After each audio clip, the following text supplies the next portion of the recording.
La question du timing. À quel moment s'associer? Deuxième partie. L'autre écueil. Attendre trop longtemps avant de s'associer. Il ne faut pas tomber dans l'excès inverse, qui consisterait à trop attendre avant de sauter le pas et de s'engager.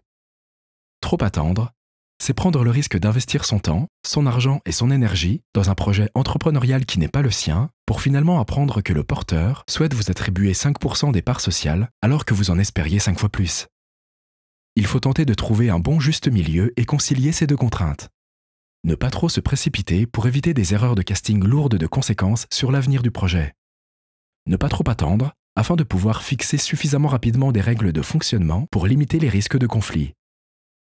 Avant l'accord d'association, rien ne lie l'entrepreneur et son collaborateur, ce qui peut s'avérer tout aussi risqué que l'erreur de casting. L'accord d'association permet de fixer le cadre nécessaire à de bonnes relations de travail. Il doit être envisagé sérieusement à un moment ou à un autre. Repousser l'échéance sans arrêt, sous prétexte d'un manque de temps, n'est pas une bonne solution. Nous vous conseillons de parler aussitôt des conditions et des modalités de l'association avec votre futur associé.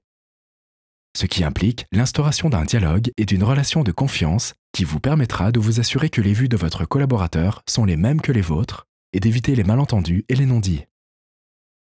S'associer avant ou après le lancement du projet, deux cas différents. La question du timing de l'association fait aussi référence au contexte. Il y a deux moments, deux timings, au cours desquels la question de l'association se pose. Ces deux moments correspondent à deux situations différentes. Un entrepreneur peut chercher à s'associer au lancement du projet, avant la rédaction des statuts. Dans ce premier cas de figure, les associés sont perçus comme des porteurs de projet, participant chacun à la structuration du projet et à la définition des grands axes stratégiques.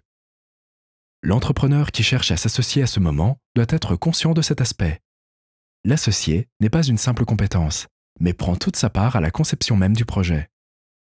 Après le lancement du projet, lorsque l'entrepreneur se rend compte qu'il lui manque certaines compétences. Dans ce deuxième cas de figure, le nouvel associé est perçu comme l'homme providentiel, mais il devra se faire une place dans un projet déjà structuré. L'entrepreneur doit choisir un associé qui accepte le projet tel qu'il est mené, ou au moins qui ne remet pas en cause tout ce qui a été fait jusqu'à présent. Que vous soyez concerné par l'une ou l'autre de ces deux situations, la règle d'or reste la même. Ne vous associez qu'à partir du moment où vous avez acquis la certitude de la fiabilité de l'associé et de l'existence d'un terrain d'entente solide.